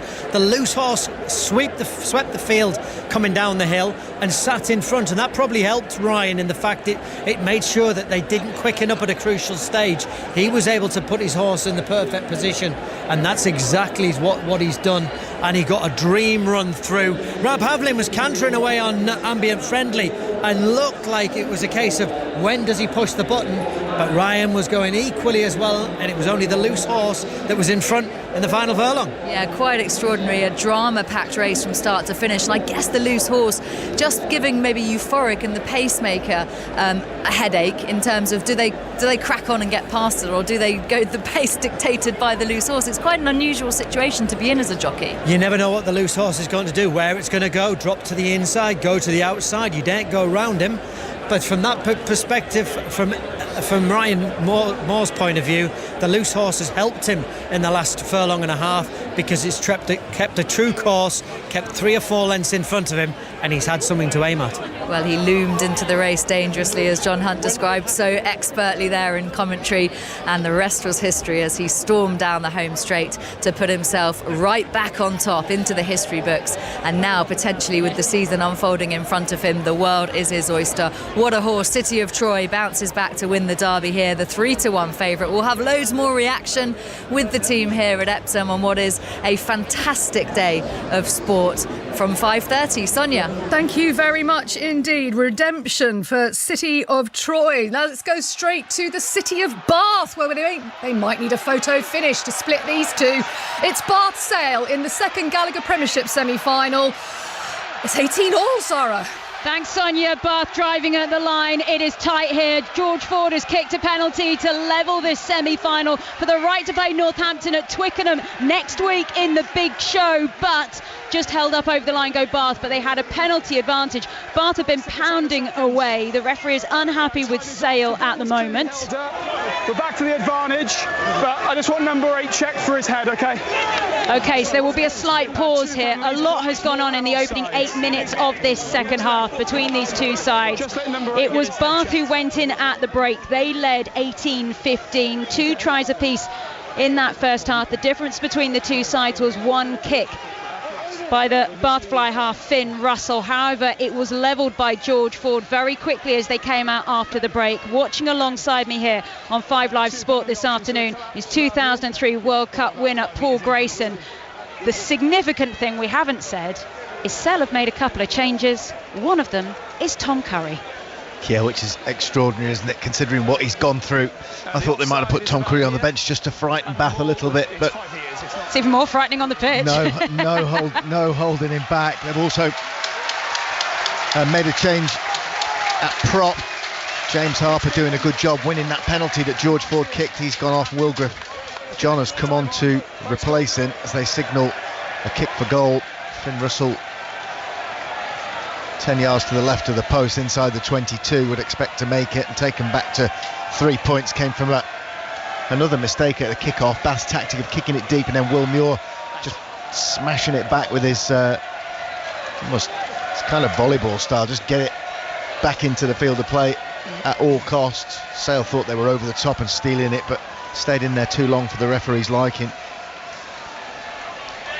Okay, Finn Russell lining up a penalty then to put Bath back in the lead here at the Rec on 49 minutes in this Premiership semi-final.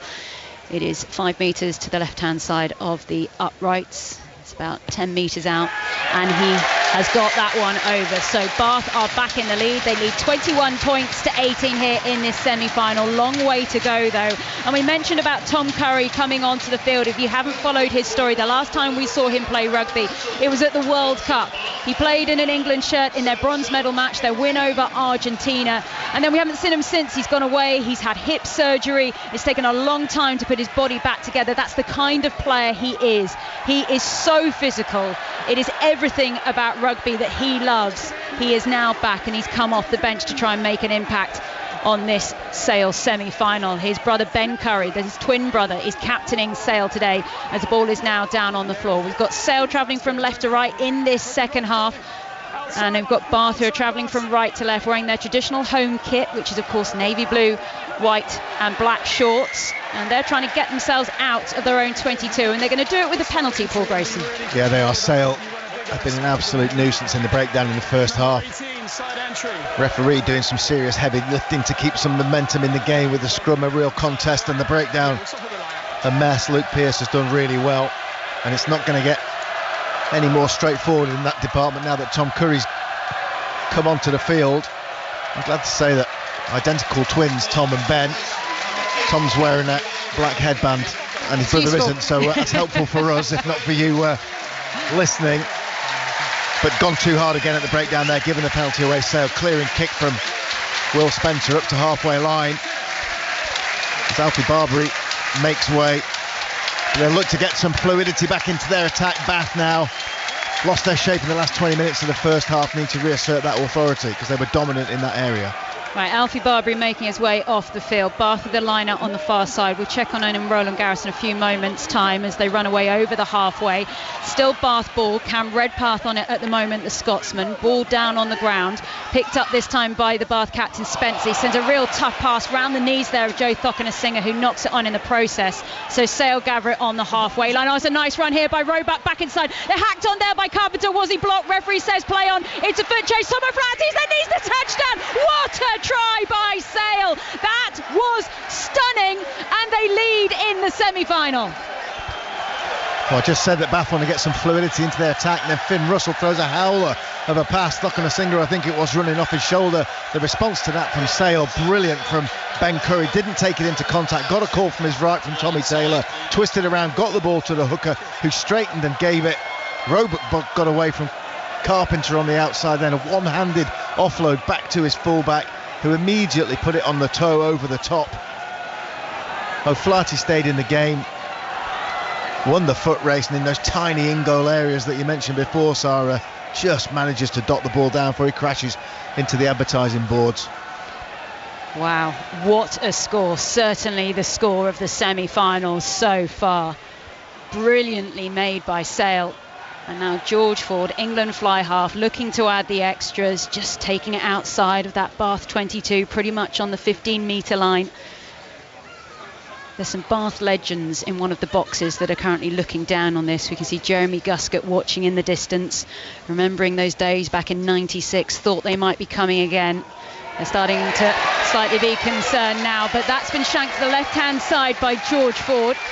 It is still Sale who lead, though, here in this semi-final on 5 Live. It's Bath 21, Sale 23. He'll be annoyed, Ford, with that one. That is a gettable kick in the 100% zone, really. Just hit it low and flat and left of the uprights. Maybe a little bit of tension, because we all know what the prize is at the end of this game. Right, restart here from Sale. We'll see this where this goes, and then we'll head off to Roland Garros. So the ball is down on the floor. It is a Sale ball just outside of their own 22. Gus Waugh is there. Still a very young scrum half. A lot of people mentioning, could he be one of those ones who gets into that England squad for that tour to Japan and New Zealand? He's played so well this season. A lot of competition at the moment at scrum half for England. The ball is down on the floor, spun out this time. Fresh legs in the form of Josh Bayliss on the halfway line. Still Bath ball, but they're going backwards with it. Finn Russell flat to the line just with the distribution. But again, Bath, they're tracking backwards, not going forwards. They decide to go back to Carpenter. He puts the high ball up. It's going to come down this time towards Sale, who send it straight back down through Gus Waugh, who's very tight towards this near side, hasn't found a touch. We get a mark from Finn Russell. So let's head off to the French Open and check in on Roland Garros. And after winning the first 2 sets of this round 3 match, former US Open champion Daniil Medvedev now in trouble under the roof against world number 34 Thomas Mashak. He lost the 3rd set 6-1, and there's been an exchange of breaks early in the 4th. Thanks ever so much, Abigail Johnson, there for us for 5 Live. If you want to have full commentary of the French Open today, do head over to 5 Sports Extra. Right, it's going to be a line out to Bath inside of their own half, so a good time for me to remind you that we're at the business end of so many seasons right now, and later today here on 5 Live Sport, all the action will be coming your way from Wembley, the Champions League final. We've got Steve Crossman there, John Murray, Chris Sutton, Paul Clement, Borussia Dortmund against Real Madrid. We'll have all the build-up, and then kick-off is at 8 o'clock. Right then, here at the Rec, semi-final in the Premiership, Bath 21, Sale 23. The first time that Sale have led in this semi-final, but it's Bath on the ball, albeit at the wrong end of the field. Josh Bayliss off the bench, carries the ball straight from the line out. Got absolutely destroyed by the Curry twins. Double Curry means many different things, but in rugby it's going to hurt. Right then, ball is just being dragged backwards by Sale. Long caterpillar ruck set up. Everyone was quite intrigued when World Rugby came out with their law amendments about speeding up the game, that the caterpillar ruck will continue because it does slow down proceedings somewhat. Big push, big tackles coming in this time by Sale, making sure that Bath don't make any ground. They've lost their shape at the moment, Bath, and they're just trying to figure out how to get out of their own half. Big run coming in. Oh my goodness, Beno Urbano going straight there into Will Griff-John. We felt that one from up here in commentary. 2 absolutely enormous men colliding. Melted down onto the grass at the Rec. Man on the ball this time, Tom Dunn. Desperately trying to get some go for it. Oh, that's a loose ball by Bath, really sloppy. George Ford ends up with it of all possibilities, and it's on for a 50-22 if it goes. It's got to be stopped by Cock-and-a-Singer. Just great footwork there out on the whitewash to keep it in. Somehow Bath survive, and they're trying to run this one out of trouble through the middle of the park. All of a sudden the Sale defensive players arrive, and this is a great defensive set so far by Sale. Can they hold on to it? Is this the break now by Redpath? He's going to go over the 22-metre line, and Sale just trying to make sure The line is set. Urbano goes once again. This time he drives straight forward into Bevan Rod. Appeals go up from Bath. The ball has been lost forward. We're playing advantage now to Bath. They'll have at least a scrum as the ball is just hacked forward. A kick to nothing. A little bit of a push there by Finn Russell that went the way of Sam James. I don't think there's too much in it. We'll come back for the scrum. Well, we're back to that period we had in the first half where it just turned to a little bit of chaos both ways. Both teams turning the ball over. Bath happy to roll the dice out of their own 22. Time's off for a second. Rafi Quirk made a good tackle there. He's come on. No, time's off. As replacement scrum half. Will Muir almost got away out of defence. There's foul play here for the high tackles of the penalty. And then that is just a penalty, so we keep with the same penalty. It's still foul play, though. It is, but if it trumped it, you get the reversal. Yes, just penalties, two of them. The penalty was a high tackle. Benno Urbano was taken round the neck in an effort to stop him as he drove outside his own 22, and then Finn Russell went for a chip and chase, and as Sam James caught it in the air, he just pushed him. Okay, you're not missing any rugby at the moment because there's some running repairs that are going on right now. So let's use this opportunity then to check in on the Super League. Warrington Wolves against Wigan Warriors in Chisnall. 24 seconds from the end. It's Warrington 18, Wigan 19. A Ratchford try and goal has brought Warrington in touching distance. The big story, Adam Kieran sent off for Wigan in 10 minutes from the end. That puts Wembley in a serious doubt for him. Wigan still lead 19-18 as the hooter goes. They've won this game by 19 points to 18. Okay, tight one there, and it's tight here at the Rec here as we cross back codes. So Bath 21, Sale 23, as Bath from their penalty kick towards this near side touch, and they now have the line out on the halfway. As some of the fans just off to the right hand side of us do get to their feet. I'm also spotting there's a little bit of rugby royalty in the stands as well. I can see Johnny May, who's just retired from playing for Gloucester Rugby. He's just taking his seat there not too far away from the England coaches as he watches on. Ball is on the floor, penalty to Bath, pulling down at the line out, and this is the chance for one side just to calm things down. Yes, you want one of your senior players just to settle things down here. Finn Russell will hope to do that for Bath as he drills the ball into the Sale 22. They need to get, I would say, high-speed, low-risk rugby here, just on the edge of the 22. Get some of your ball carriers onto it, get Brockana Singer involved in the game, try and find a mismatch for him. And Cameron Redpath to weave some magic, but hold the ball for a few phases. Big line out here from Bath goes well as the crowd cheer on the side. Lovely flat pass, but almost too much there for Carpenter to take, and it's somehow sailed back on the ball through Sam James, far side of the field. They're playing between the 10 and the 22 inside of their own half sail. It is ferocious at the ruck. No one's name is on it. It's taking a long time to pop out on the Sale side. In the end, we have to see Cobras Visa go in and do a little bit of distribution. Bath have also brought Miles Reid onto the field now. Remember, both sides went for 6-2 splits on the bench, and it is getting physical out there. Right then, Rafi Quirk, a youngster in his own right, only 22 years old. He's on the field, gone for a cross-field kick. He wants to see that ball bounce. Redpath is there, though. He runs it down this near side. Little hack on, chasing his own ball.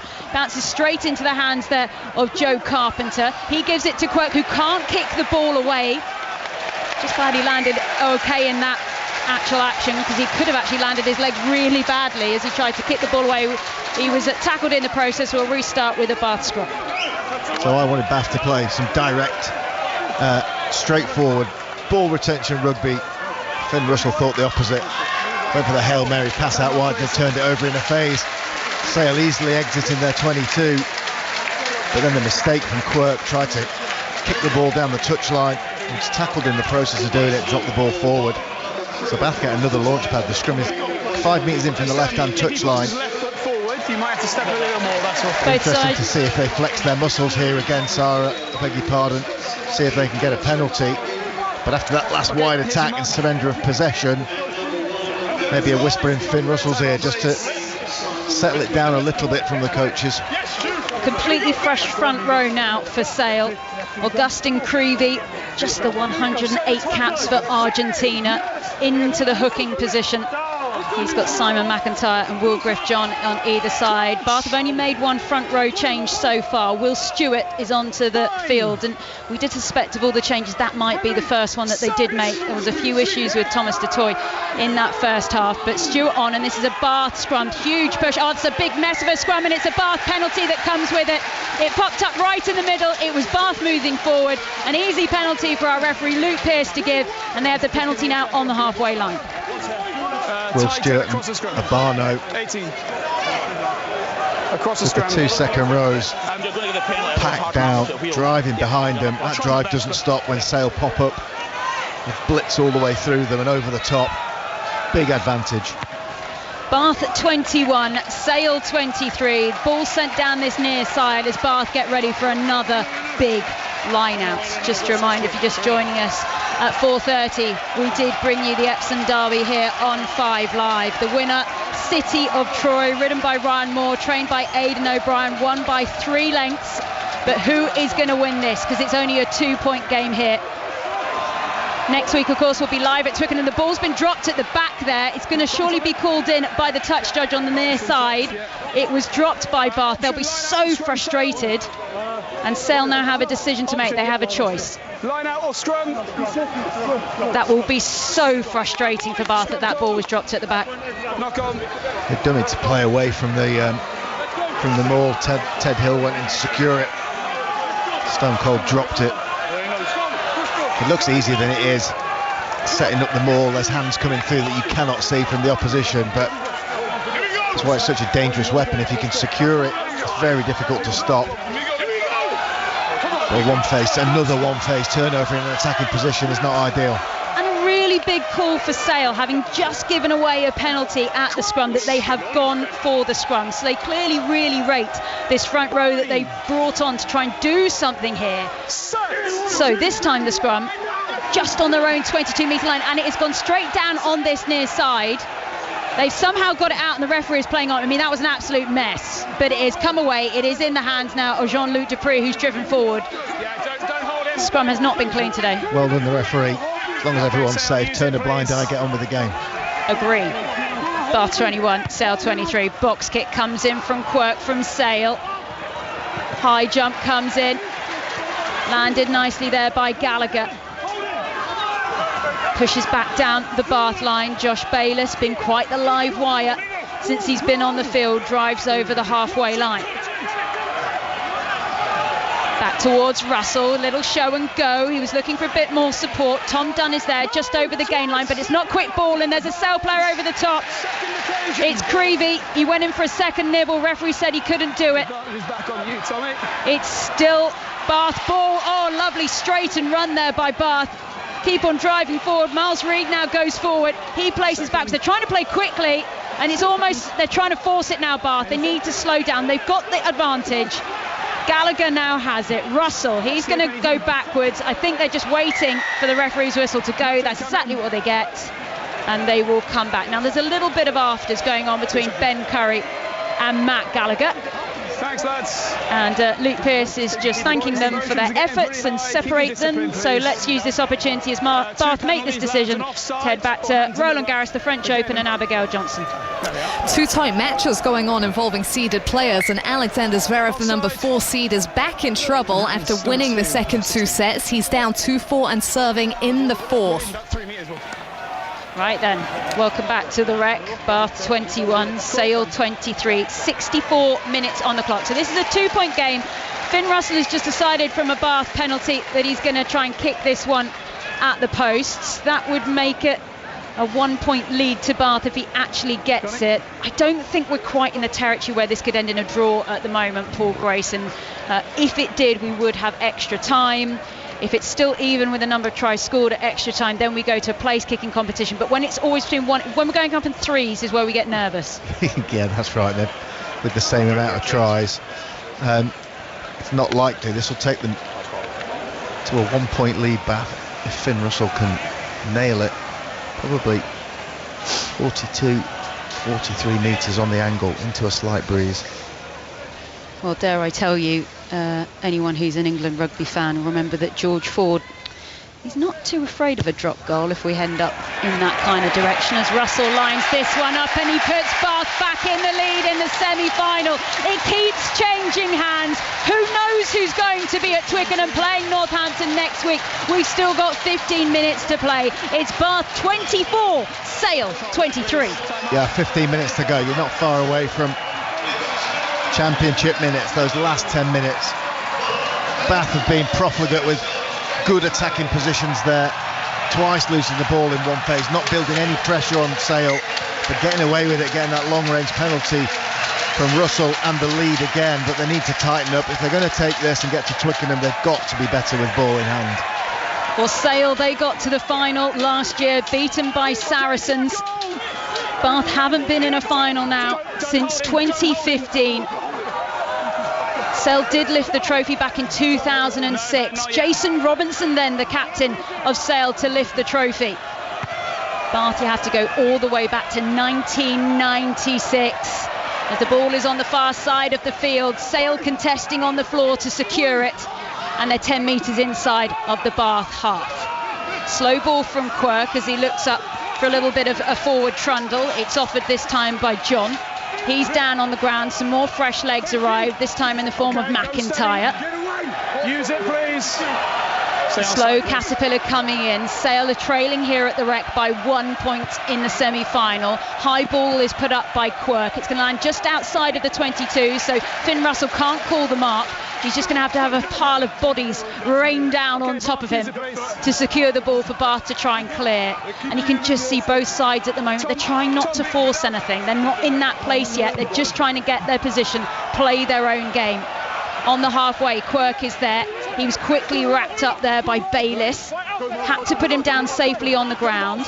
Ford goes into play scrum half. The England man feeds O'Flaherty. Still only the Rec's second ever semi-final. The crowd here absolutely baying for more from their team now. Well, also a lot of people starting to get very nervous as finally the mark is called this time by Bath, who are inside of their own 22. And it is nervy here. I had this also at Northampton last night. It gets very loud, very excited, and then when the ball's at the wrong end of the field, it is just, everyone is so nervous. They don't know what to do with themselves. No, and as the consequences of winning or losing this game get closer and closer, the reality of what happens at the final whistle, your season's either over or you're having a big day out for you and your supporters at Twickenham with a chance to win the whole thing. People become a little bit risk averse. So I've just had a little bit of kick tennis there as Tom Dunn gets replaced by Niall Annett. Standing ovation for him from the supporters around us. Dynamic hooker. He's turned past 30 now, but he really is you notice him as a player, either carrying the ball or hitting hard. Ball has been won by Bath at the line out. Bayliss on it, but he's going backwards, not getting over the gain line. More forwards arrive to try and shore it up, and again it's slowed down all over again. Of course, don't forget, early next week, head to BBC Sounds. You'll get all the latest of everything that's happened in these two semi-finals on the Rugby Union Weekly podcast. As the ball comes down for Sale, who knock it on through O'Flaherty. Is this the Bath opportunity to make their mark? Reid is there. He flies forward up to 10 metres inside of Sale territory. Bath fly forwards. You've got advantage as well now. Thocken, a Singer, who's had a relatively quiet game for the big winger. Spun out ball, support arriving through. Stuart Russell can see a gap, just tries to pop it away there to Annett, just onto the field, the new hooker. Fresh legs, Sale going over the top. They decide to try and still change their mind. Russell really pushed backwards there in the tackle. This time we get to see a good run forward by Redpath. You can tell there are tired bodies out there all over the field. You can hear the crowd talking about the hits that are still going in. The players conserving their energy, knowing they've still got 11 minutes to play of this semi-final. Bath 24, Sale 23. Bath need the ball back. A Curry brother in the form of Ben thought he could run round and gather the ball, was told to go back. The Bath crowd thought they got a penalty, but he stopped in time. As Russell goes for a long-range drop goal from nowhere. Oh, it was just to the right-hand side of the uprights. I mean, let's face it, they were going nowhere. Why not have a shot? He's box office, isn't he? Finn Russell, couple of high balls, fumbled by Sale. back-to-back, and that one popped out. Nobody has any organisation in the attack at the moment, then it popped up to Finn Russell. It's just instinctive. It's not pre-planned, it's instinctive. He almost did it. So I might be being a bit generous with you, so I'll be careful about asking me about it. Keep it in the ruck, please. Well, we were trying to listen to what the referee's saying, but I tell you what, the crowd want to have their say. They want more from Bath. It's a 1-point game. It's Bath 24, Sale 23 here on 5 Live Sport. We're bringing you the Premiership semi-final. And I tell you what, the worry for Finn Russell taking a long-range drop goal like that is he's probably giving George Ford ideas. That's what the concern will be. The ball has been taken by Bath on the halfway line. The crowd realising that they could maybe encourage their crowd, encourage their team, get them to Twickenham. Ball gone forward this time, still held on by Bath on the halfway line. Goes back to Urbano. They've all of a sudden got a spring in their step. The long-range drop goal from Finn Russell wasn't to be. Russell again, he almost dummied as if he was going to do it again from inside of his own half, but it's a penalty. Sale offside, and an opportunity for Bath to finally build from a platform.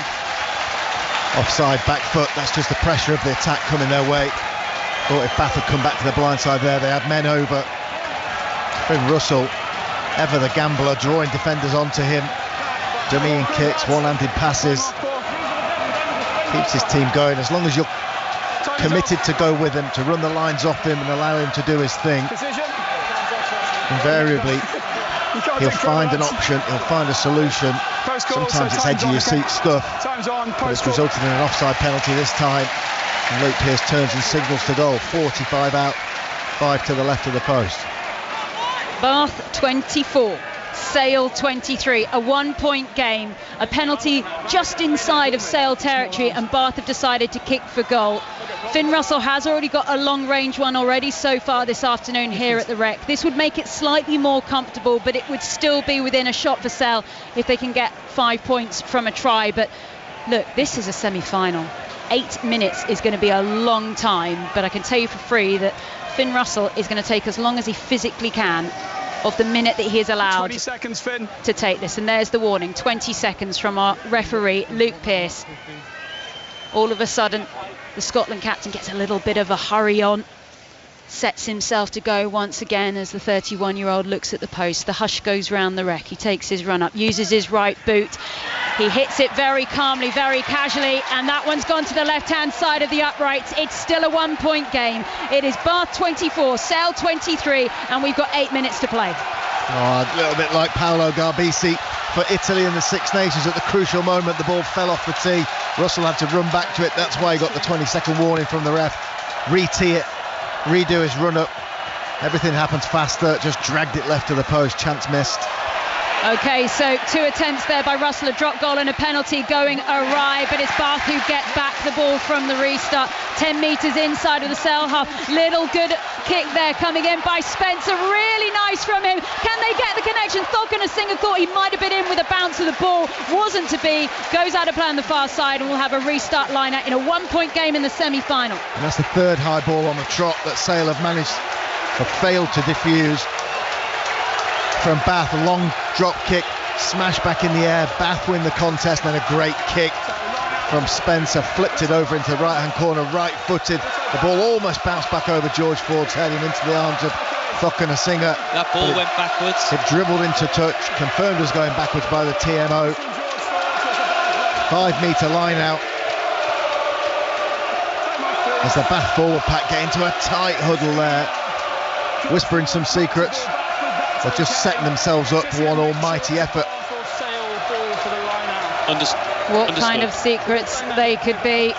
They're just waiting to confirm whose line-out ball this actually is. We've got to rewind the pictures. They're just checking, because first they checked that the ball wasn't knocked on in the process. And it's important they get this right, because this is 5 metres out from the Sale line. Yeah, it's worth checking. Here we are. So they are going back to check what happened. But was it touched by a Bath player as it went out as well? It's a Bath line-out. Bath ball. Massive line-out for Bath. A try now, and it could all be over for Sale. As Bath go back into that huddle, not quite as tight this time, because they've already had one conversation referee right to use the technology in the TMO there. We're down into the last knock-ins of this contest. Listen to that. The Rec could be about to go bananas if they score a try here. The line out is strong. The forwards drive for the line and everyone's going to pile in on this. It's gone down on the ground. Surely it will be a penalty if nothing else. It's still Bath moving forward. What a brilliant drive by the forwards. And it's a try. And it could be a try that sends them to Twickenham as well. 5 metres out. Brilliantly executed.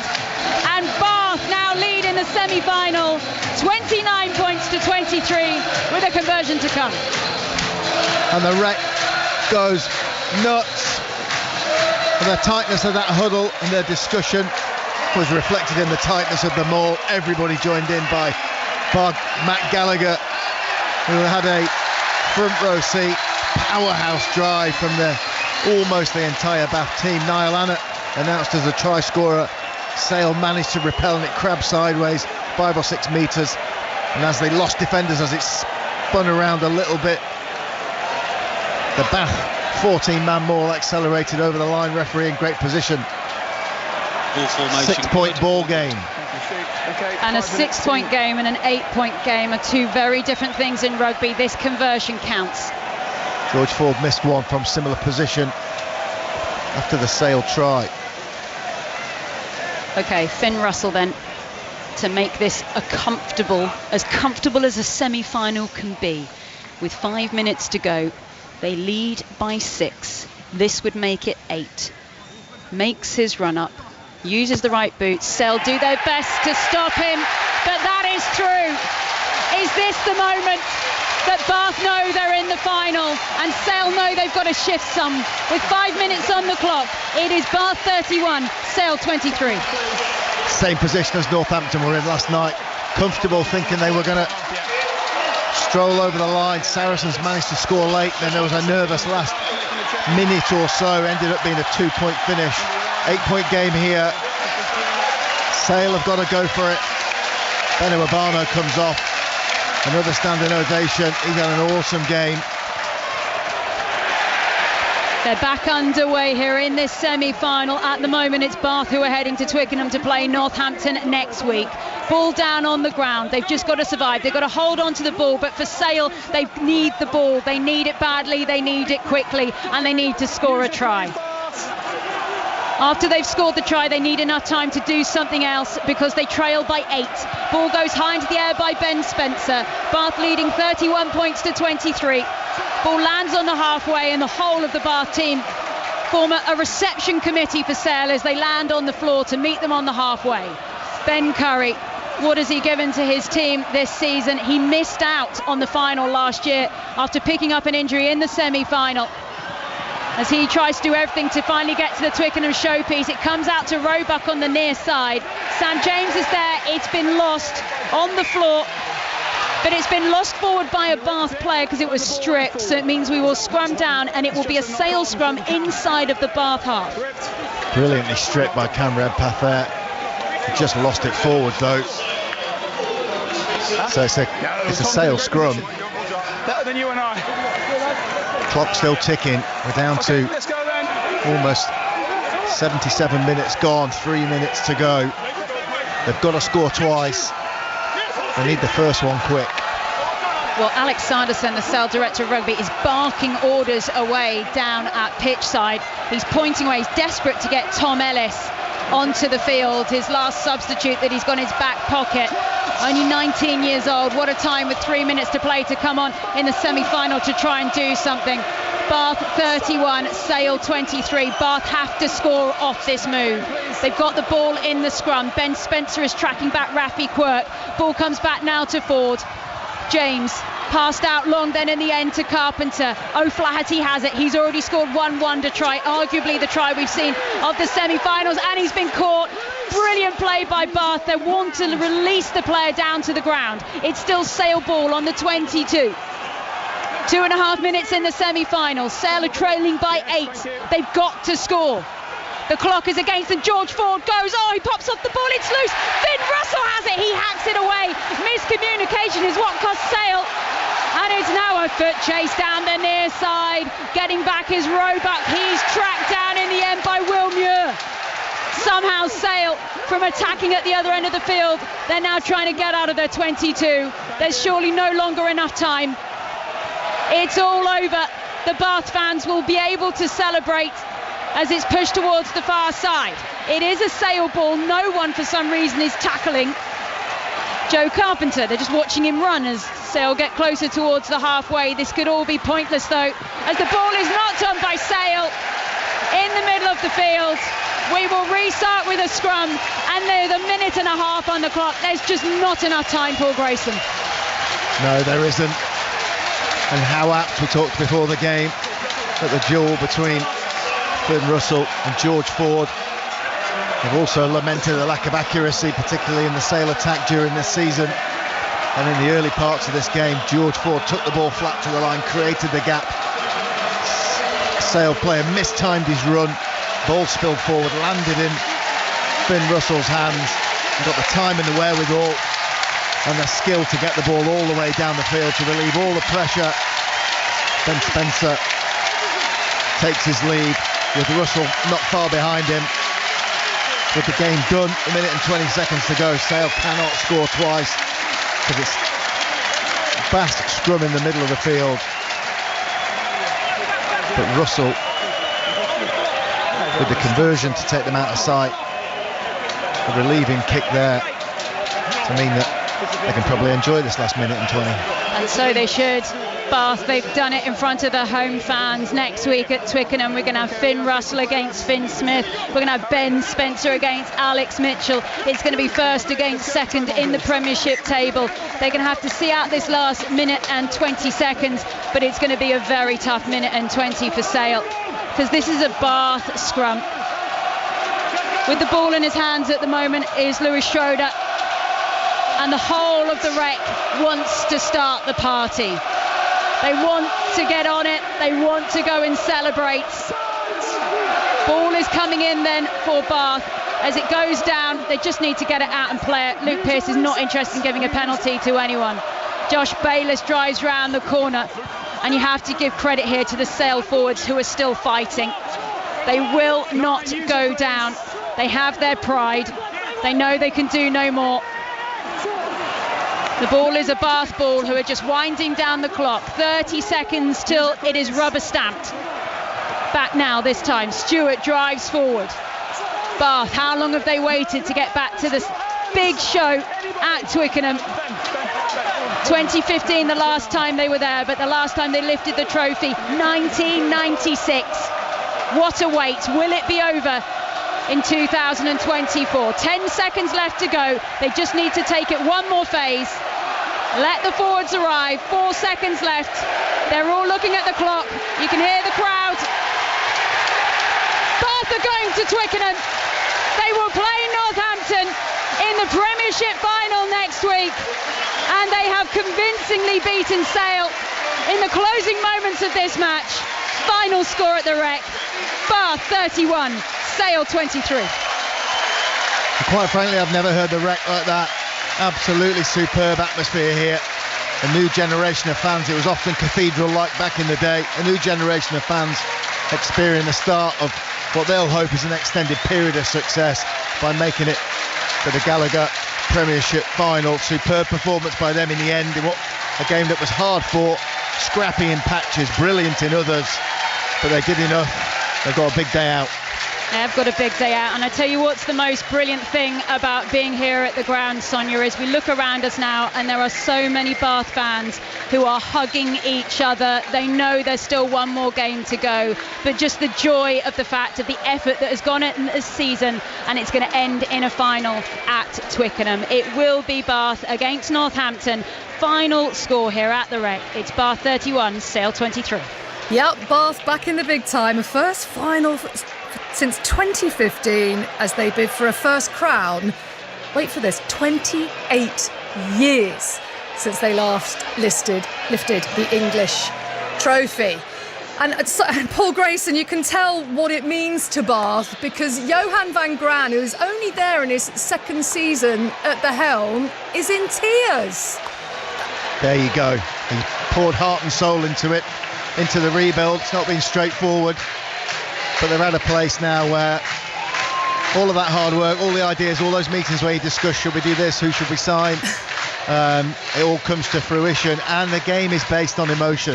It's not just the players, 7 days a week, 24 hours a day for coaches, and yeah, if he's gotten to the point where he's crying tears of joy, his team are doing something good. I should also add, Sonia, Johan van Graan is only 44 years old. We've got some excellent young coaches at the moment in this league. And as you say, the impact that he has made so quickly here at Bath, who've had so many disappointing seasons. He's really built something here, and it's just going to be such a fascinating final next week. Always fitting when it is first against second. Exactly. Have we got the final that you think the league deserves, Paul? Yes, I think so.